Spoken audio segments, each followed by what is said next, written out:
சிலக்கு வணக்கம். நான் உங்கள் ஜனா பேசுகிறேன். இப்போ என்ன கதைன்னு பார்க்க போகிறோன்னா, இட்லி கடை படத்துக்காக தனது கேரியரில் அதிக சம்பளம் வாங்கும் அருண் விஜய் 3 மடங்கு அதிகமாகவே எவ்வளோன்றதை பார்க்கலாம். நம்ம நடிகர் தனுஷ் தமிழ் சினிமாவில் வந்து நடிகராக களமிறங்கி தயாரிப்பாளர், இயக்குனர், பாடகர் அப்படின்னு பன்முகம் காட்டி வராரு. அவர் வந்து பவர் பாண்டி, ராமன் போன்ற படங்களை வந்து இயக்கி தனுஷ் அடுத்து இயக்க இருக்கும் படம் வந்து நிலவுக்கு என்மேல் என்னடி கோபம். இந்த படம் வந்து கிறிஸ்மஸ் தினத்தை முன்னிட்டு வந்து அடுத்த மாதம் வெளியாகும்னு சொல்கிறாங்க. இந்த மாதம் வெளியாகும்னு சொல்கிறாங்க. இந்த படத்தை தொடர்ந்து வந்து 4வது படமாக இட்லி கடைன்ற ஒரு திரைப்படத்தை வந்து தயாராகிட்டும் இருக்குது.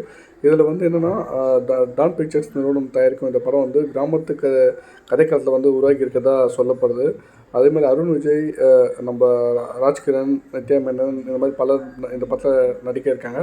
இந்த படம் வந்து அடுத்த ஆண்டு ஏப்ரல் மாதம் 10ஆம் தேதி வந்து உலகம் முழுவதும் வெளியாகிற மாதிரி சொல்கிறாங்க. தற்போது இந்த படத்துக்கு வந்து தான் வாங்கும் சம்பளத்தை விட 3 மடங்கு அதிகமாக சம்பளம் அருண் விஜய் வந்து வாங்க இருக்காராம். அதேமாதிரி இந்த படத்துக்கு வந்து அருண் விஜய் 8 கோடி வரை சம்பளம் வாங்கதா சொல்லப்படுது. ஒன்றும் அஃபிஷியலாக கன்ஃபர்மேஷன் வரல. உண்மையிலேயே அது பெரிய விஷயம் தான். அது மாதிரி எவ்வளோ சேலரி கொடுக்கறதுக்கான விஷயம் உள்ளே தான் இருக்கும். கண்டிப்பாக இல்லாமல் தரமாட்டாங்க.